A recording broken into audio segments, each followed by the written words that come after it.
day, everybody. I am so excited to introduce myself to you. My name is Liz Artz, and I want to welcome you to another podcast of Splints and Whiskey. In Splints and Whiskey, what we do is we talk about trauma training, combat training, military medicine, and really we talk about how it used to be, how we trained back in the day, and then how we've trained and kind of upgraded our training through these past different conflicts, and then really what should we do in the future with the new with the new sorts of warfare that we're seeing unfortunately today. So um so what I like to do is I like to interview those who have served and those who have worn the cloth of these United States of America, to so that you and I can not have to ever answer our door one day to those five words that I hate so much. We regret to inform you. We've got guys fighting for our freedom. We thank you for your service, and so we're just glad to be a part of it. Today, I have the honor to introduce to you Larry Clark. Larry Clark spent 8 years in the United States Army, much, United States Army. That's near and dear to my heart because of my grandfather, my father. And he was an infantryman. I'm going to have him tell you about his background, and his story, and kind of what he did and how he served.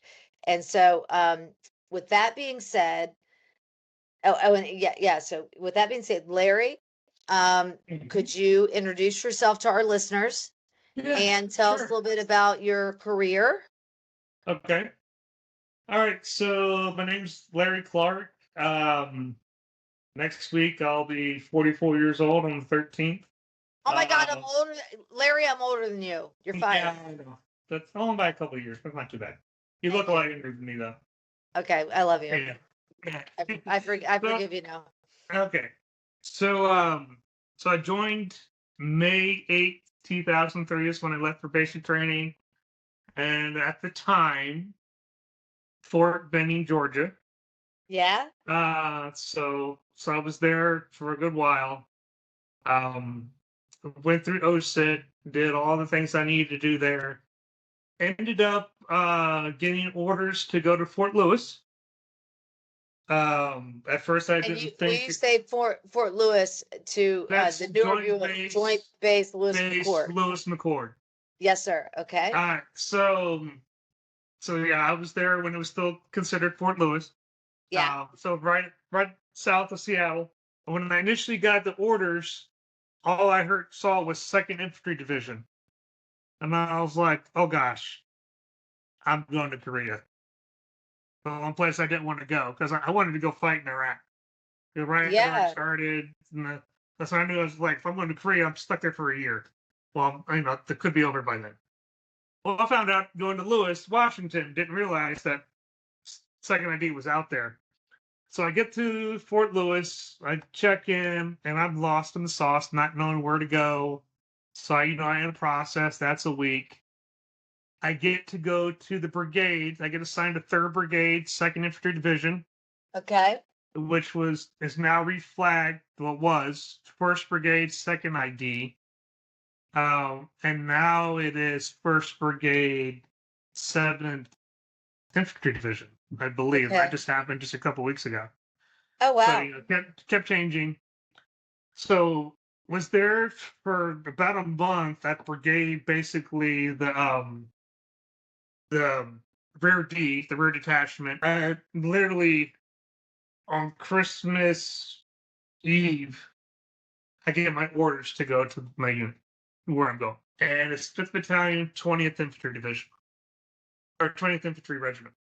Um, I get there and I missed that month's deployment orders by a day.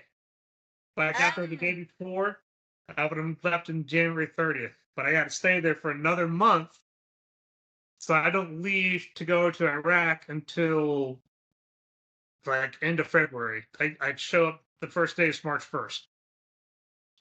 So I get to my unit. I'm Alpha Company, second platoon. I do the tour there. I move around a bit while there. And I how long end were up you there? How long were you there? so I got there March 1st, and we left of 2004, and we left November 1st of 2004. So roughly about 10 months of deployment time. Yeah, it's long. Yeah. So while I'm there, I do a couple jobs. I end up becoming a driver for the Stryker variant, the ICV, the infantry carrier vehicle. Oh, And I do that for a very long time. I do that for 2 tours. So you got the 03, 04 tour.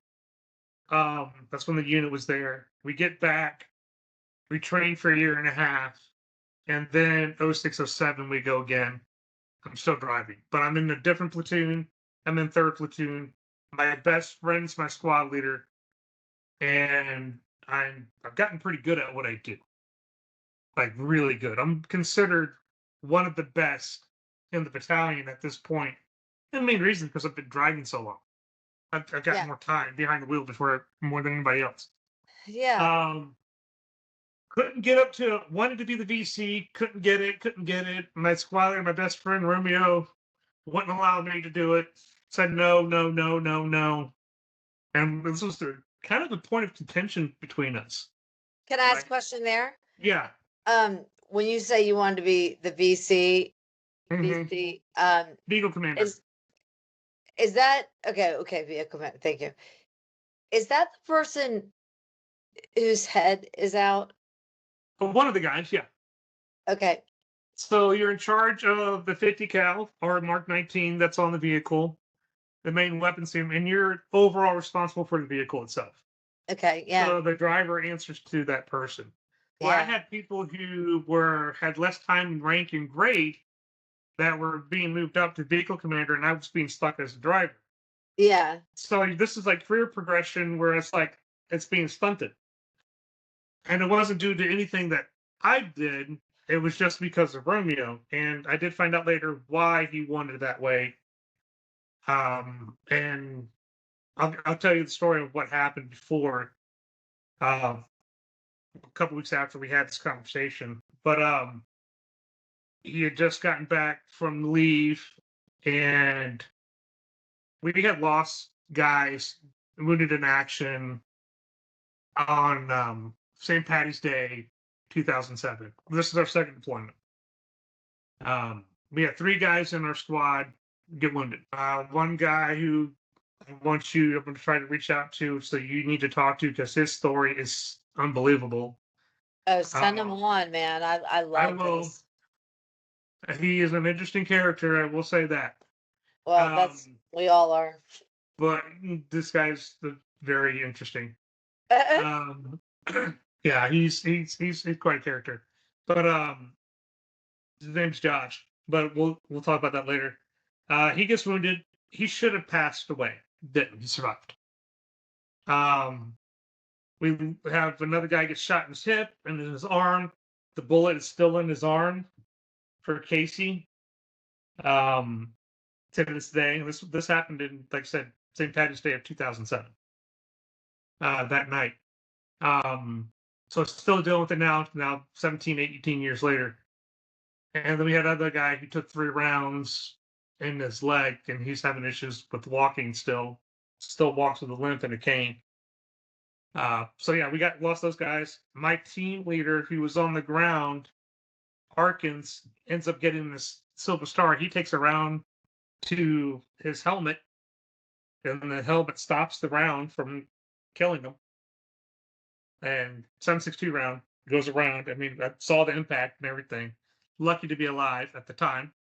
Yeah. So yeah, that was like our biggest thing. We get a new guy to the platoon, and I'm having this conversation with Romeo saying, we got a lot of new people coming in. Let's move the new guy to the driver's position. I get on the ground, or I take over the VC of the vehicle, because that's the safest spot in the squad is what I'm sitting in. Inside, I know. Yeah, Inside the striker, inside. I've got Yeah, a 25 yeah. ton vehicle. I'm surrounded by armor. I mean, it's going to take a lot to get this thing to not work. But at this point, I'm sorry because I told you to interrupt you Yeah, sometimes if I have a question. At this point, you have three injuries at the same time, right? You've got Josh, you've got yeah, the helmet head. yeah. So we've got. I mean, he was okay. He stayed back in. So we lost. We had to send three guys home.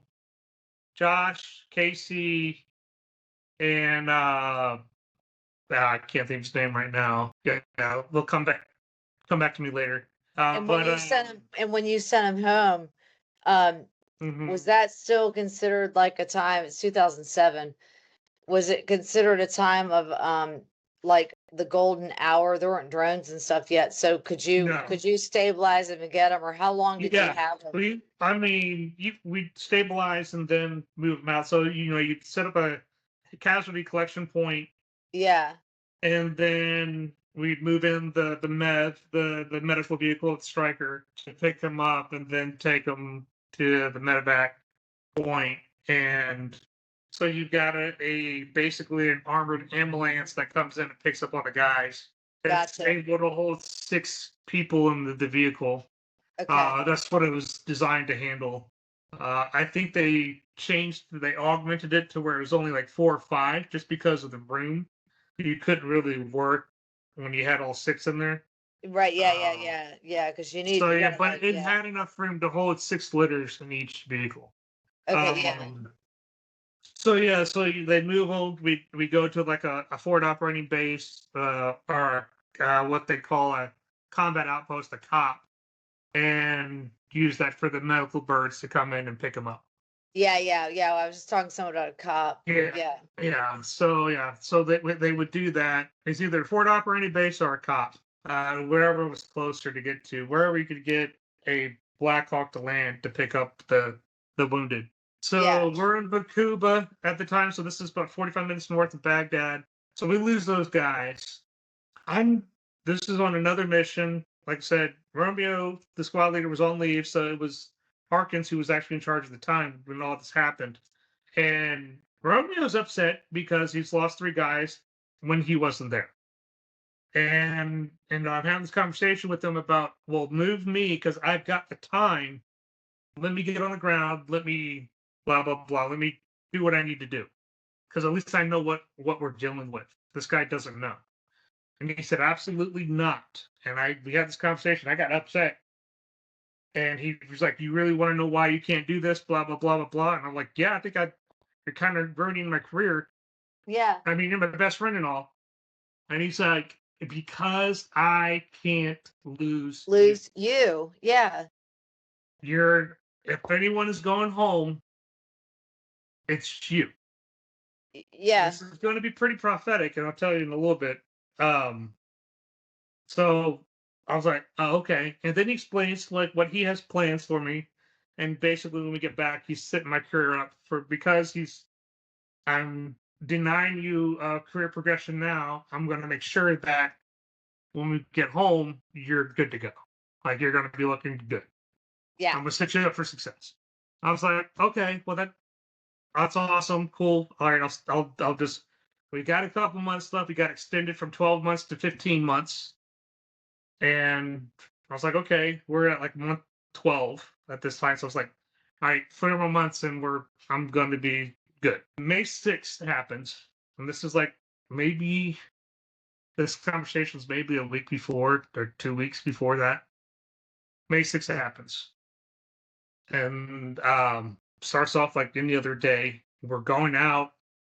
Our goal is to go into Bakuba. And keep in mind, Bakuba is where ISIS, which isn't ISIS yet, but the Islamic State of Iraq. They called it AQI. Al Qaeda in Iraq is what it was known as at the time. But it eventually comes to be ISIS by Okay. 2011. Okay. To that. Um, Okay. so we're dealing like this is the heaviest fighting This is worse than Fallujah. I had a friend in Fallujah, and I was going to ask you because it was 2004. I was going to say, This how is worse.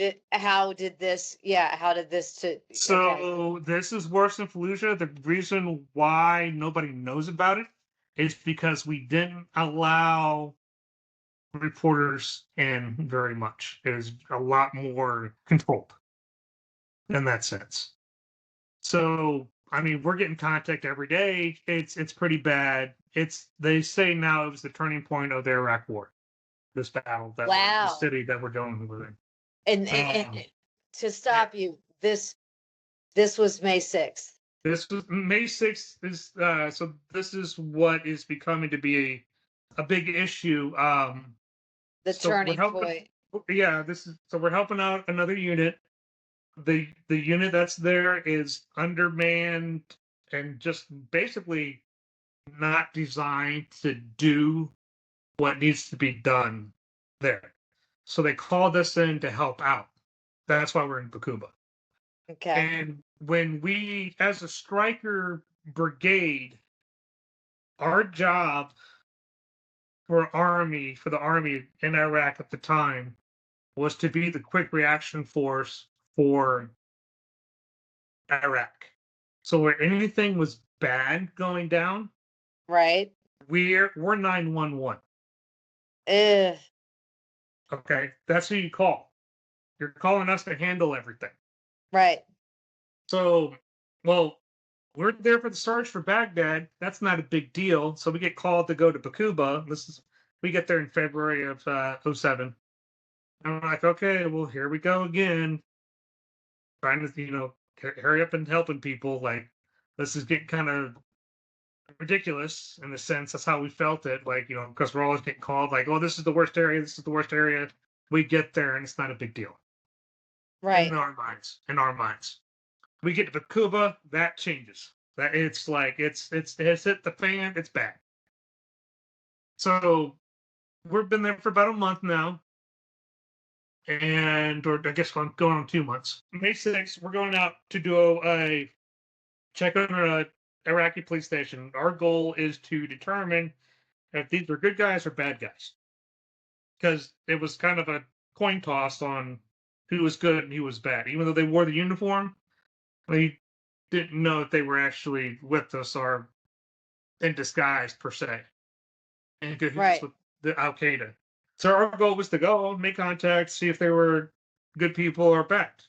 So while we were there, we get a follow-on mission to find out they are implanting an IED. They got a backhoe with security on this road, and they're digging a big hole. When you have armed security and a backhoe, that means you're doing one thing. You're putting in a major IED. Now we're Oh my talking gosh. big time IED. So we're looking at IEDs in this area were basically every 50 meters or so in certain spots. Okay. So we roll out to interdict. The chaos is so bad with the radio traffic that I have to turn everything off and just listen to Romeo talking. Because the traffic amount, if I got to make a left turn, I got to make sure I hear it. Because if you got like 10 people talking and someone says turn left, was that who I thought it is? I mean, I can't differentiate. Right. And so I turned everything to platoon, truck internal, and all I hear is him talking. So we do a pause. We make a turn. We're on a road that's known as Trash Alley. Nice name. Well, because it literally like driving through a landfill. That's what it looked like. It's a landfill on both sides and a road. We had little intersections in between, at least 2 that I remember. So we stopped. We were actually there the week earlier, putting in a barrier. And by this point, I am actually facing that barrier with the truck. I'm like, hey, we were here a couple days ago. And we paused. And then the barrier has been moved slightly. They pushed it out of the way in a sense. They got like vehicles through. Well, we drive up to barrier. I start to go around the barrier, and then boom, I hit a catastrophic IED. I am going to send a picture to your loved one. I just sent Oh, it to him. So you can, is this? Well, he's gonna show it to me in a second. yeah. Is this the This IED is that what's. that I was know. in So that big hole? this is the battle damage assessment of my vehicle afterwards. Oh gosh. Okay. Yeah. So I don't want to put that on the air because it's pretty. Yeah. So we'll keep that between us. Okay. So we had 8 people in the vehicle, including myself. 7 of them are no longer with us. Oh my gosh. So Romeo was killed. Jason Harkins, the Silver Star awardee, Oh my was gosh. killed. He just showed me the thing. Oh my gosh. So Wow. that vehicle had 8 wheels instead of 4. So literally half the truck that you're looking at is gone. I know. Okay, so it was a 3,000-pound IED on the conservative side, estimates. Very conservative. Right. I had been told that it could have been as big as the Oklahoma City bombing. Oh my gosh. Yeah. Buried 12 feet under the ground. The crater was over 20 feet diameter. So that's how big the hole was. Yeah. It literally lifted the truck, 20 which feet weighs. diameter. Yeah, so the truck weighs about this time with our augmentation about 25 tons, is my estimate.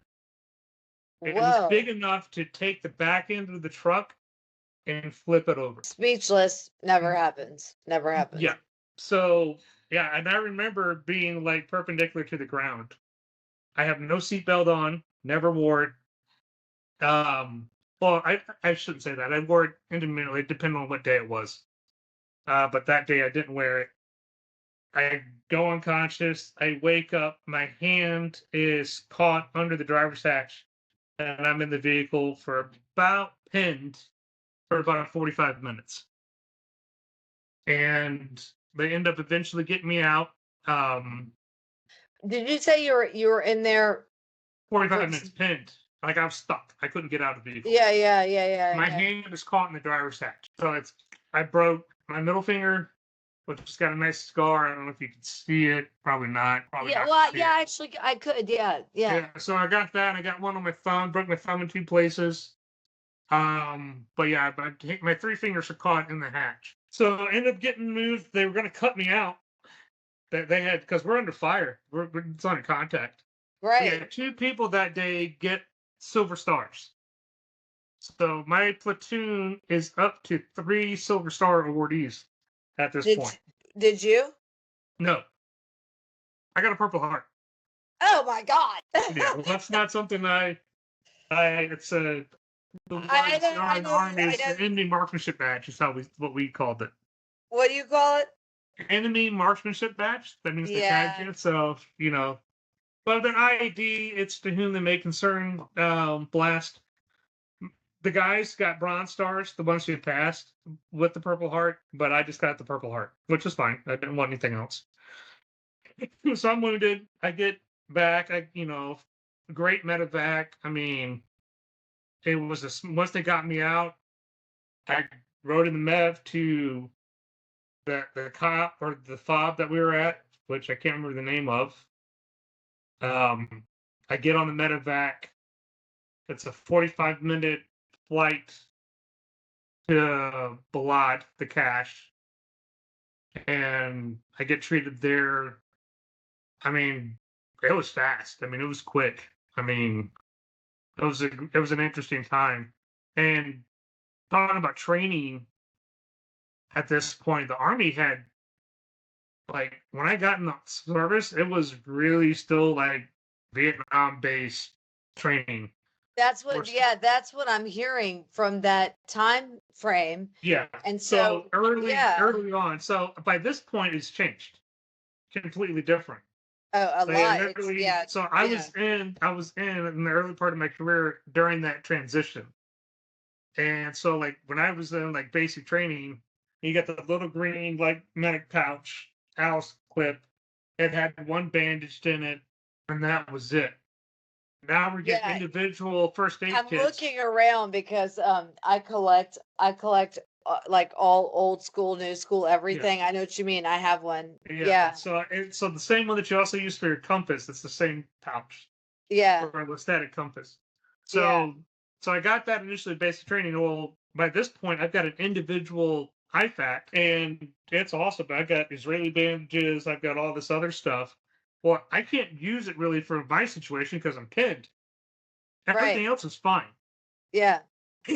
So, you know, I get back home. I get on con leave. Um, well, I get to back to Fort Lewis. They check everything out. They send me home to leave. They think the penning's great. Everything is fine. Well, they want me to follow up at Walter Reed up in DC after a month. So it's like June. I get to the hospital in June, they're looking at everything. And it's the coolest thing I ever saw when it came to x ray machines. So, like, hey, stick your hand in here. And it's a live feed x ray. So Ooh. when I rotate my hand, I can get a 360 real time presentation of my bones. And when they turn, they go, "Oh, what's that?" They found that the set of my finger, my index finger, was sit like that, on top of each other, not together like a point of break. It was literally sitting on top. They didn't sit Wow. it right because they couldn't tell. This Yeah. machine was able to determine, oh, that's wrong. We need to get in there as soon as possible and fix it. So I go back under, I get repinned, and my hand's re-straightened out, my finger. Let me So ask that's you, the but coolest thing. It's the coolest thing ever. that is cool. Yeah. This is a weird question, and you don't have Hmm. to answer it if it's gonna like if it like make you have enemies or anything. So, But in my field we have I would say there are three top army hospitals. I won't say who they are. Army hospitals, three yeah. top. Um, but uh, Joint Base Lewis McChord and Walter Reed are in that three.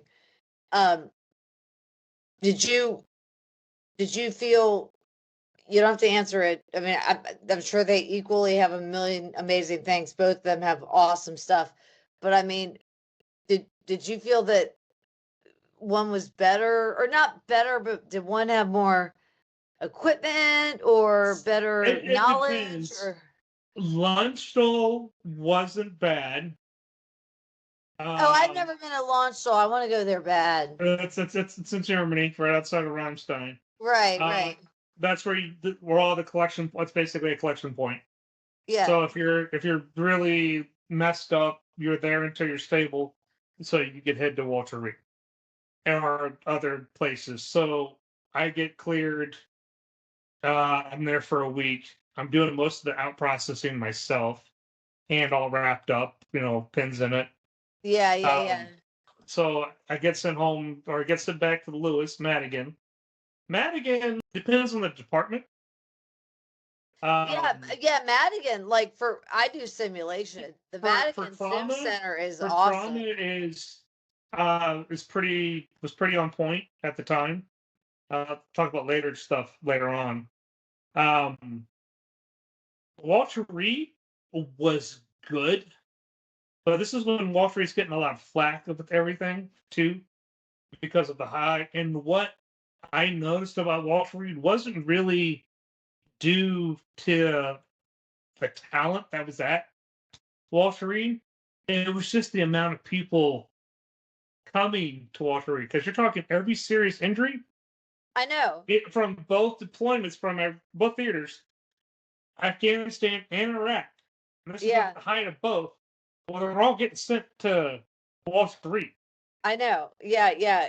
I So think that's odd you didn't too. Like, have they yeah, were running out of room because they didn't have any more places to put people. right. And that's what the issue was. It's just it's so saturated and so many because they're not hiring more staff. You just got more patients to deal with. So coordinates the care is going to go down. There's not any more like, I frequent Walter Reed. There's not any more space. Like there Yeah, like the campus itself. I mean, you can't that build another insulation is building. You know, it's old. it's Yeah. Yeah. It's So yeah. insane. Yeah. So Okay. Hmm. luckily, I didn't have to do inpatient. I was outpatient. So I go home. My mom lived in Yorktown. She still does. I was living with her for the time because I get put on con leave. And they're like, well, because I only had like a month from Madigan, so they put me on profile. Well, Uh-huh. okay, you're home for 30 days. Well, I Right. get to watch the raid, and they're like, you're home until we tell you to go back. Well, I was like, hey, Doc, how long is that going to be? He's like, I have no idea. We'll find it. We'll figure it out when we get there. We'll cross that bridge when it's there. You're probably going to be here for a while. Like, home. I was like, well, I'm up down with that. I don't have to go back to rear detachment because that's not going to be fun. Were you So, can I random question just yeah. as a wife, were you married at the time? Oh, that's better. Andrea was not in the picture. My wife was not in the picture. I meet her after That's got to everything. be a I'll lot actually, easier. I initially meet her during my convalescent leave. Okay.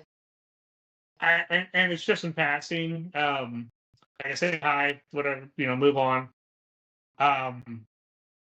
Didn't really think of the relationship. I actually didn't even remember it. She had to remind me at the time that we had met. Because I was focused on other things. So that happens. I go through convalescent leave. I'm, physical therapy, all that stuff. I get back to the unit in September of 07, right before the guys get home. I get cleared for duty in November of that year. What year is Because at that? first I was looking at getting medically discharged because of my Yeah. injury. And So because I couldn't. 2007 you're there, then you're So there I'm back for in Lewis. I'm okay. home for like 5 months, Yeah. roughly. Yeah. 4 or 5 months. Um, I get back. I start training again. Blah blah. I'm driving again for a little while. Then I move up to VC. We're gearing up for the deployment for my third time. And I'm now the senior VC of the platoon. So I have my vehicle and the other three that I'm responsible for. Gosh. Yeah. So pretty good at it because now I am the guy, at least at the company, as being the subject matter expert, probably the best striker guy in the battalion. And we're talking a battalion of 700 people.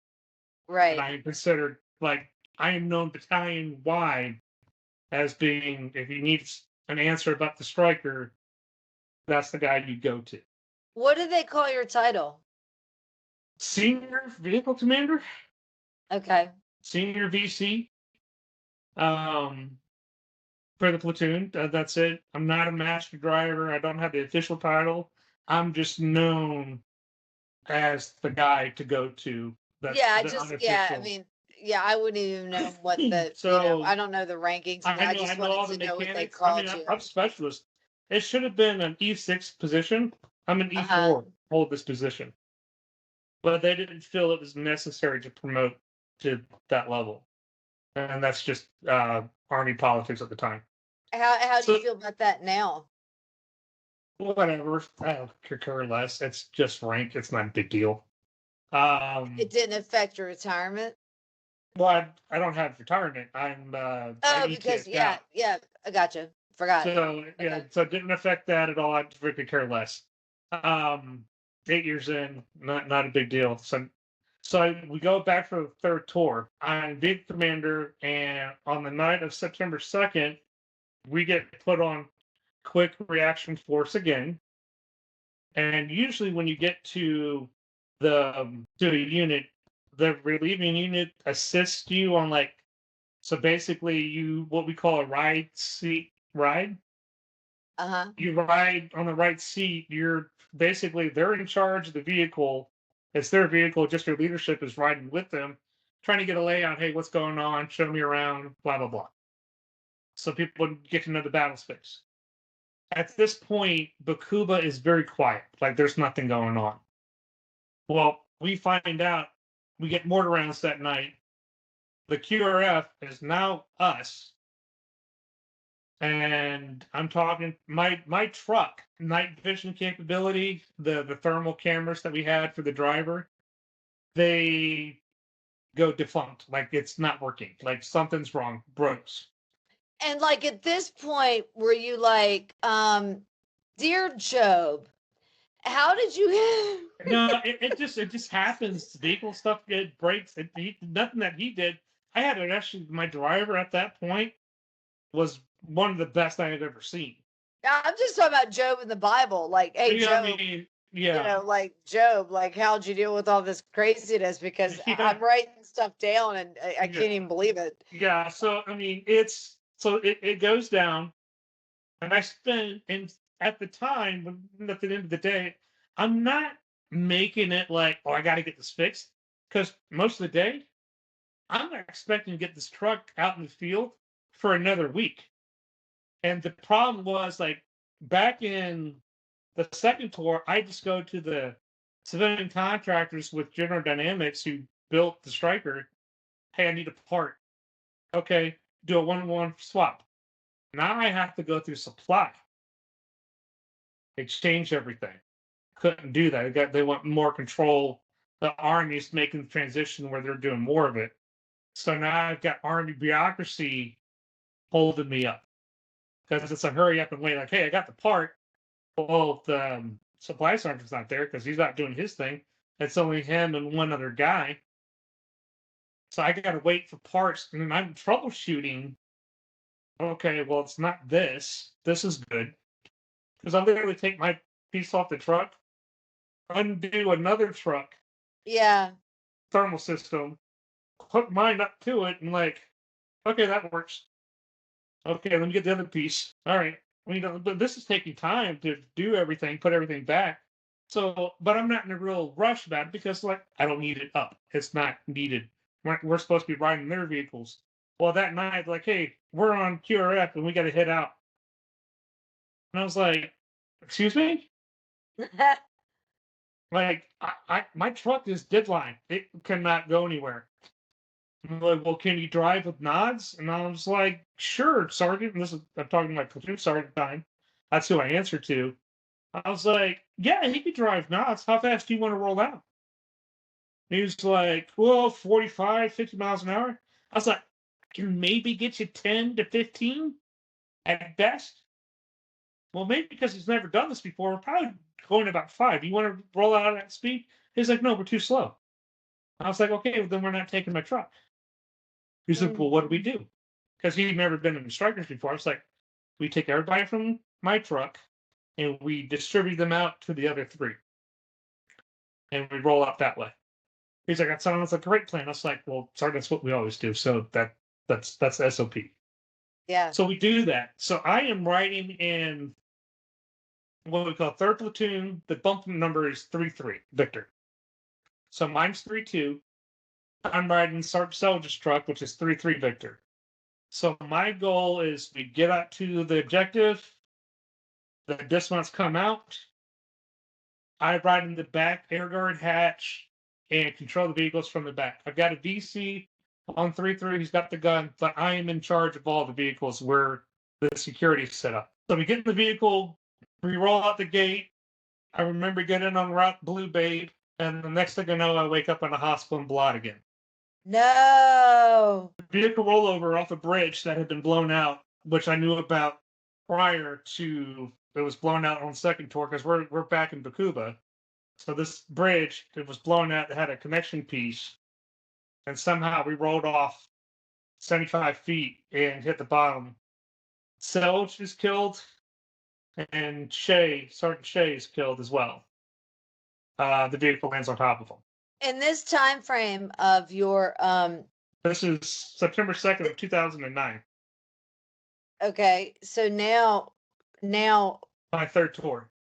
your 3rd tour, My but 3rd and last tour. yeah, now I'm counting 9, 10, 11. So we're looking at if we include the Russian photographer that was with us on the first IED incident, that's 7 guys killed. 6 were in the Army, Mm.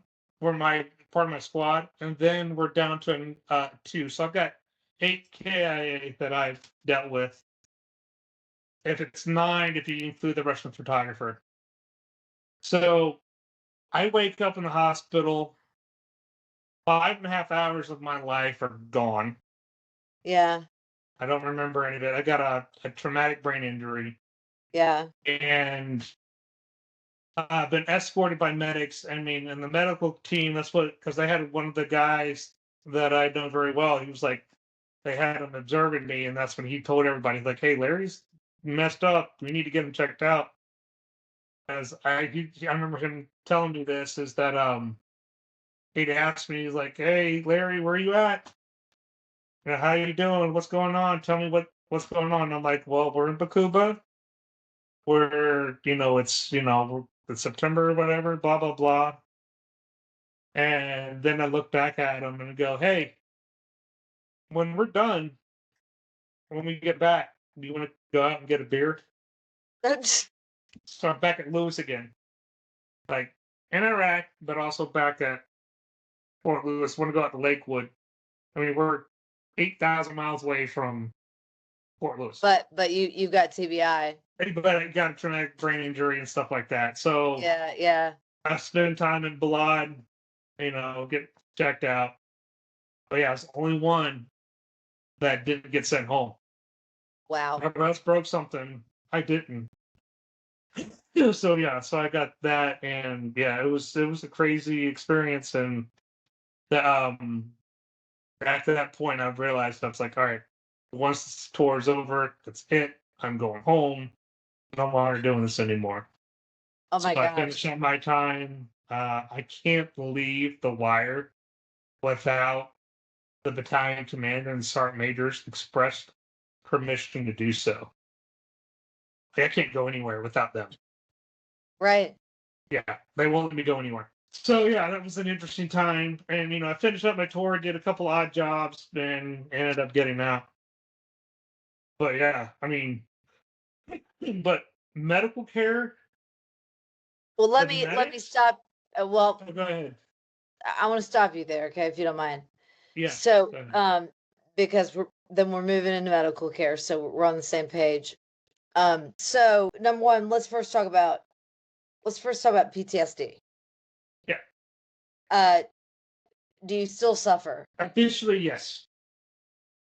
And do they come in forms of, and if it triggers you, stop me. Okay. Does it come in because we end up having as you and I both know, 22 veterans a day commit suicide because of PTSD, old, young, whatever. We lost a guy from the first tour last week. From a Yeah.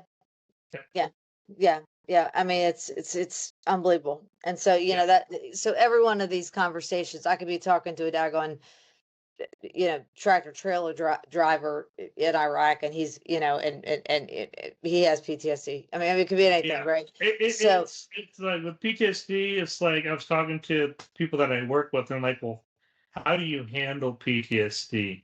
And you just talked about losing. We had 2 guys die last week. One was suicide. The other one was due to a massive heart attack. And they were talking to me today, like, Larry, you feel like very nonchalant about that, blah, blah, blah.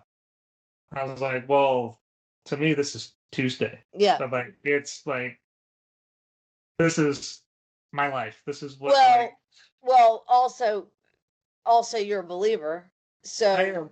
So you're a believer. So that helps tremendously. I mean, we know that God never, God God, I don't like that saying because I think it's a fake up Bible verse. Yeah. So when the incident happened the first time around, when I'm pinned to that truck, and like I mentioned before, they're going to cut my fingers off. They're going to cut my thumb, my index finger, and my middle finger off because we're under fire. We're getting shot at. It's a hot area. Well, they don't do it. And I'm sitting there, like, they're telling me, like, hey, if we don't get you out of here soon, we're cutting them. we'll collect them, but we'll try to put them back on. And I was not a believer at this point. I say a prayer to God. I was like, God, I don't say Jesus because I'm not so sure at this point that he exists. Yeah, you're not even there yet. Yeah, I'm not yeah, there yeah, yet. So I yeah. go, God, if you are there, please save my fingers. Do not let them cut me up. If you do that, then I will follow you for the rest of my life. That's awesome. That's awesome. And then, we know later that, at the end, God didn't call. I hate him say God doesn't give you what you can't handle. It's like, find Yeah, that in scripture. No, he yeah, says God works for the good. yeah, He works the bad things for the good. And yeah, so today, yeah. you're witnessing to thousands of people, and Hmm. you already have since you left in '09, or Yeah. right? So praise Yeah, God. so So I finished out 2010. 10. Yeah, so I finished out in 2010. I literally come home Christmas Eve on 2010. Um, when we had the really large snowstorm here in Virginia. But so yeah, I had that happen. I pray, and literally 10, 15 minutes later, I'm the one that figures out on how to get me out because they're jacking up the truck using jacks, like 10-ton jacks and stuff. What they got, bottle jacks, and the things are just sinking. It's like it's not working because they're doing everything they can to get me out. And all I said to a guy, Coughlin was his name. I was like, Coughlin, can you hear me? And he's like, yeah. I was like, you got the hooligan? He's like, yeah. I was like, well, take the hooligan, lift up the hatch, close the hatch because the hatch was sitting on the ground. And I was like, wait, my hands are where the hinges are, the fulcrum point. If you close it, maybe I can release the tension and I can get my hand out. And I looked at it like right before, didn't come to my mind, and then I see it now. It's like an epiphany, like boom, there's the answer. So Yeah. he goes up, bump, you hear the hatch close, and the hatch weighs 300 pounds. So he closes it using the fulcrum point of the hooligan as a lever and shuts it, and I slide my hand out. I'm not kidding. Chris, who we'd mentioned talked about earlier, he's literally walking into the truck with scalpel and gauze coming to cut my fingers You off cut your when fingers. I Yeah, come yeah, out. yeah.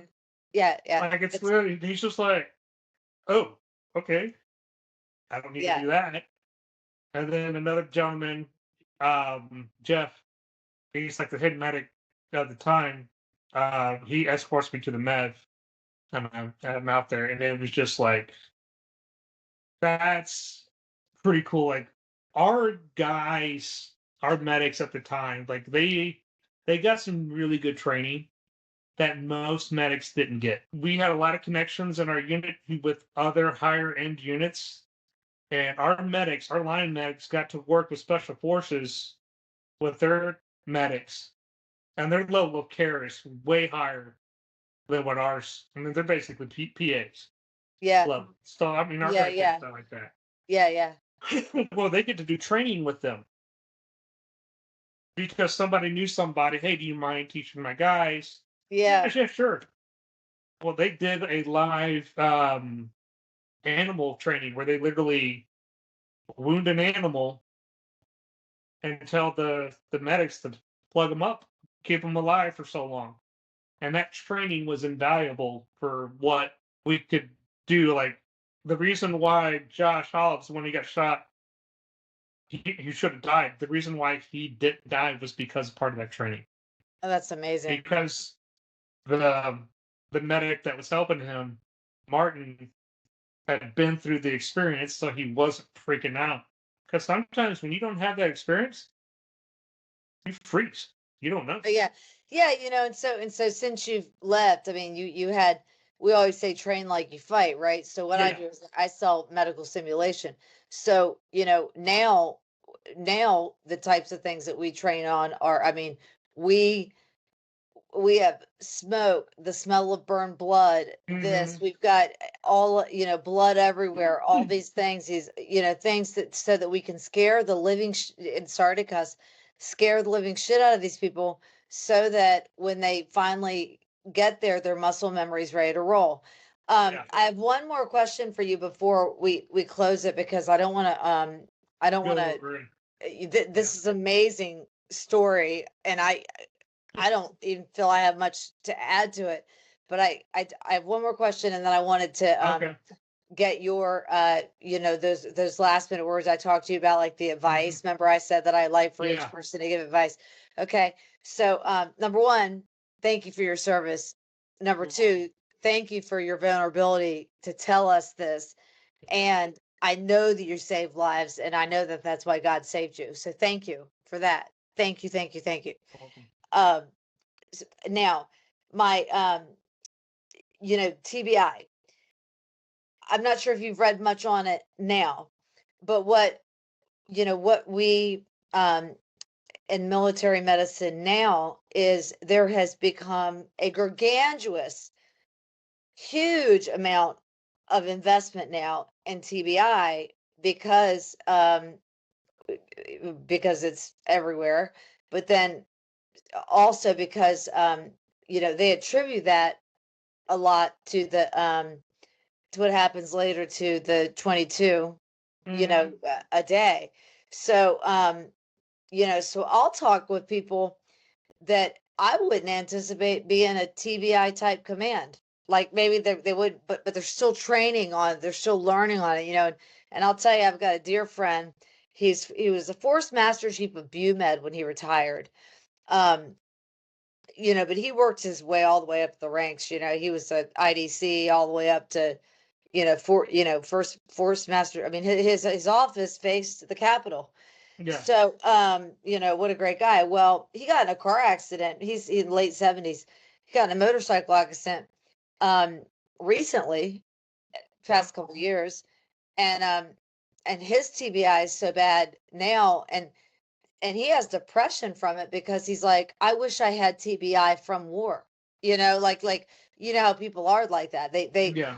They wish if they were gonna, like they're like, it's just that. But the treatment he's getting at Walter Reed, and then all of the different, because he's in DC. Well, he's in Maryland. He's outside. He's near Bethesda somewhat.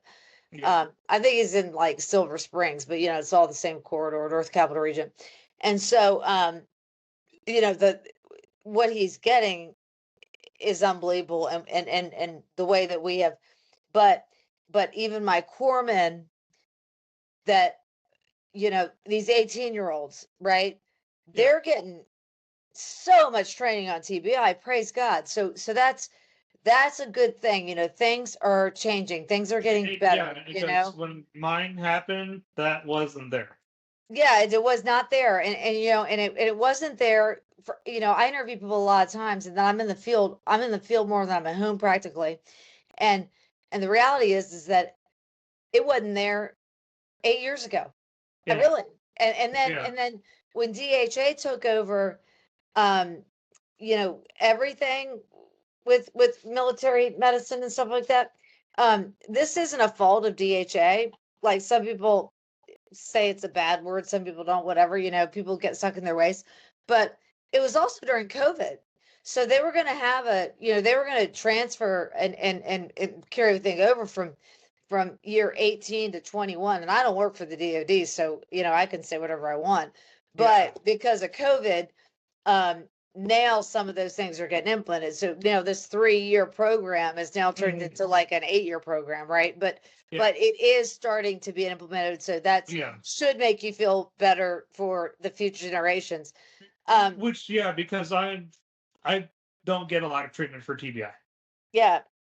Because according to the VA, I've made a full recovery. When they did the MACE test, the initial battery testing, Yeah. you're supposed to do it immediately after the incident. Uh-huh. I was unconscious. You what? I was unconscious. I don't remember. They didn't implement Oh it. God. So this happens around 11 o'clock at night. I don't get the MACE test until 10 o'clock in the morning, 10:30, 11 o'clock in the morning, so 12 hours later. It is when they do the MACE test. God, And I I have so barely and I barely hit over. Okay, you got a slight moderate TBI. Yeah. So it's mild. I fell off a 75-foot bridge, but no, it's mild TBI. You're good. Yeah. I guess that's how they wrote it up. You know, when I get in conversations like this, I say things like, stand by, because then what I'd like to do is do another one where I connect like-minded people in a roundtable discussion of Okay. things like that. So if you wouldn't mind that, that'd be awesome.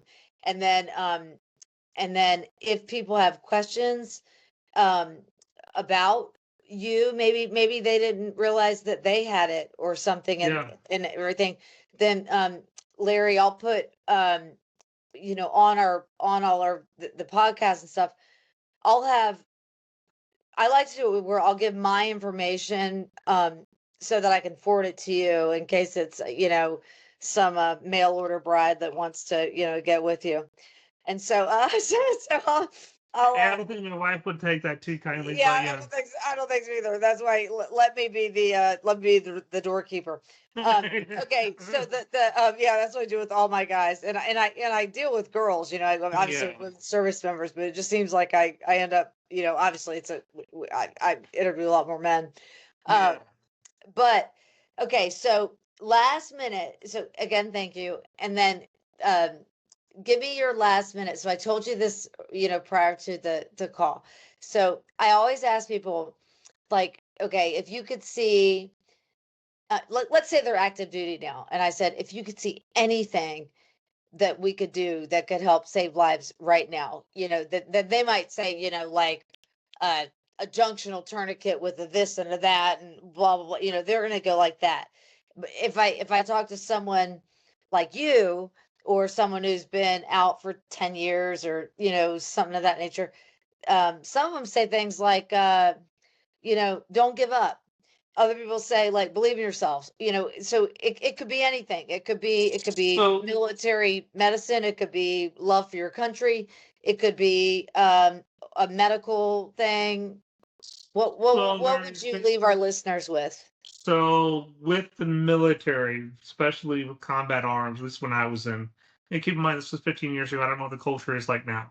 But I've heard it's progressed better. But my biggest thing is when we were in the military, you avoided sick call like the freaking plague. So nothing. You didn't go and report anything because you didn't want to be known as a sick call ranger trying to get out of work. Well, I got this problem. I got that problem. So when things really actually were problems, you didn't report it. Everything's good. I'm good. Drink water. I mean, it's the joke in the army. You gotta drink water, take Motrin, and if that doesn't work, change it out your stocks, and you're good to go. That's the cure for everything. Yeah, I saw Forrest Gump. So, but so what would say for advice wise would be to do not buy into that culture. Now, don't go there for every little, like, if you got a little scratch on your finger, okay, paper cut, don't go to sick call for that. No, I hear you. Carry on. But if you got a situation that's a problem, chronic, go get that documented. Because there are things I cannot get due to the VA. Because when I look at the Army, well, you never complained about it in the Army. God, I'm so glad you said that. I've never heard that, and that is like the best advice. You're so right. That is the best advice. Do not fall for the culture. Yeah, because the older guys I meet, and you're not old. I'm talking about the older guys I meet. They're like, I mean, they didn't do any of that because, and it's so funny. And then it's the culture. Like, it's a culture. But, I used to sell, I'll give you an example. I used to sell civilian psychiatry meds, right? Mm-hmm. Well, depending on your race, your age, but really it was a race type thing, because these were people. I lived in Ohio and I called on Kentucky, right? So some of my doctors came from Kentucky to work Yeah. as a physician in Ohio, a free state, right? Yeah. Well, they were like, if someone said, "Hey, I'm feeling down in the dumps," well, they were just going to suck it up. They're not going to take Zoloft, right? You know, I mean, Yeah. because in their mind, it's not. You got to be a tough guy, right? And so, yeah, that is good That advice. is it's a big culture thing within the army, especially combat arms. Yeah, You don't report anything. If your knees bothering you, just take some Motrin, take 1,600 milligrams, and wash it down with a Monster Energy drink. You're good to go. oh my gosh. Larry Clark. I love you, baby. Thank you. Thank you for everything. I'll let you know when this is gonna air. Um, Hmm. I like to do, like I told you, I'm Hansel and Gretel, so I like give my little pieces, right? You know. So Yeah. today I launched the website. uh we're going to start doing some advertising, and then on Monday it kicks off.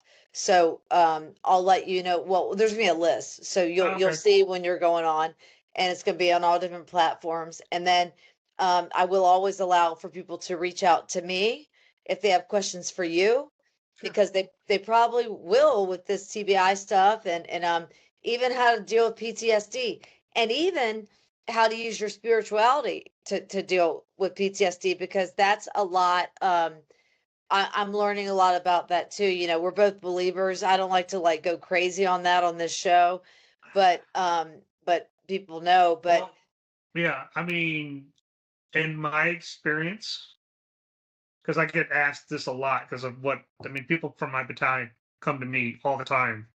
Like, Larry, how are you doing it? Because it looks like you've got it all figured out. You're making it work, blah, blah, blah. But you've been through the worst crap than anybody else.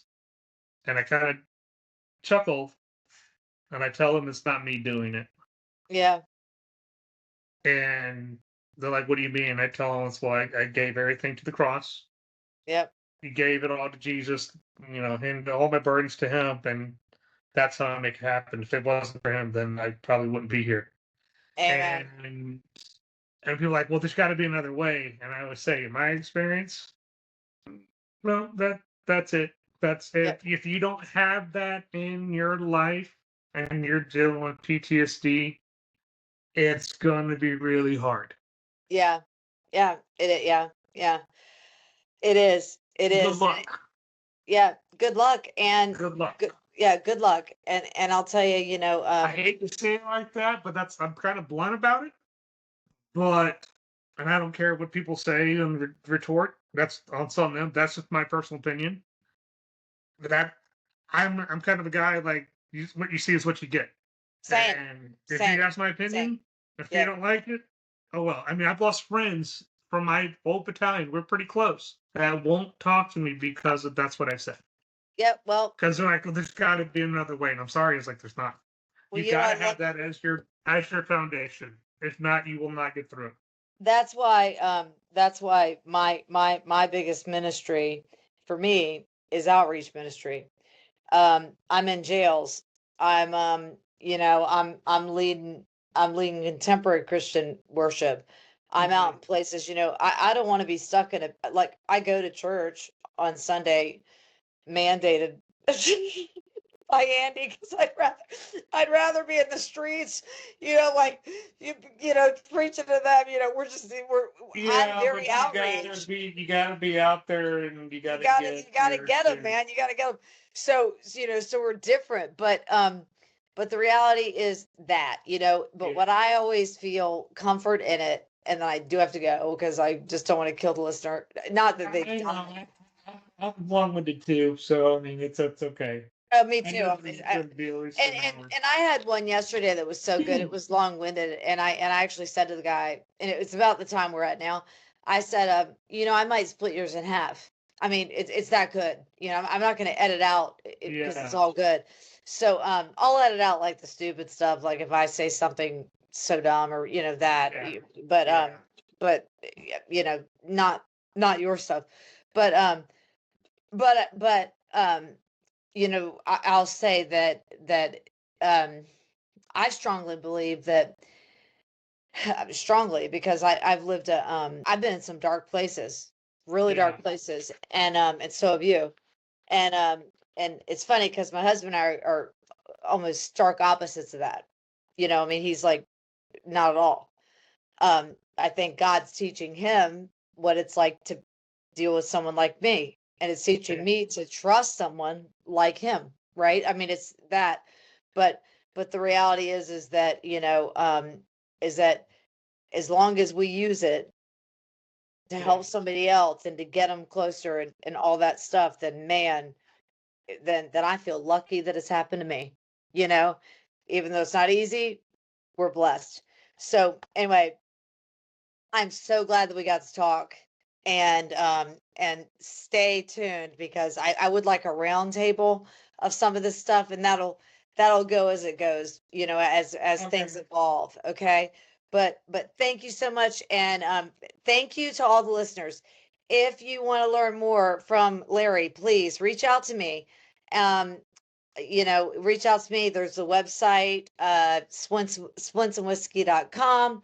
We're on every social media outlet, the podcast you listen to. And then, of course, you can always message me, and my email is on everything. Okay, so God bless you, Larry Clark. Thank you for your service. And you have yourself an awesome day. And I hope I see you in person, not at a funeral, since I met you at a funeral. So hopefully I'll meet you, unless it's our own, and then then we'll be partying. Yeah, sure, we can get together. Sure. Yeah, let's do it. All right. Well, thank you so much. You have an awesome evening. And thanks again to all the listeners. Y'all have a great night. Let's see. And then I'll cut this part out, but I am gonna stop recording. So in memento. Record. All right. All right, brother. Thank you so much. All right. Have a good night. You too. Oh, Andy Andy, blow your mind. Larry, I should have let her know, man, that both of y'all are talkers. That could have went all night. Yeah, it could have. Yeah. I mean, I'll do parts. I mean, we could go through. I mean, it's just, I'd love to be recurring. Let's do a part 2 next year.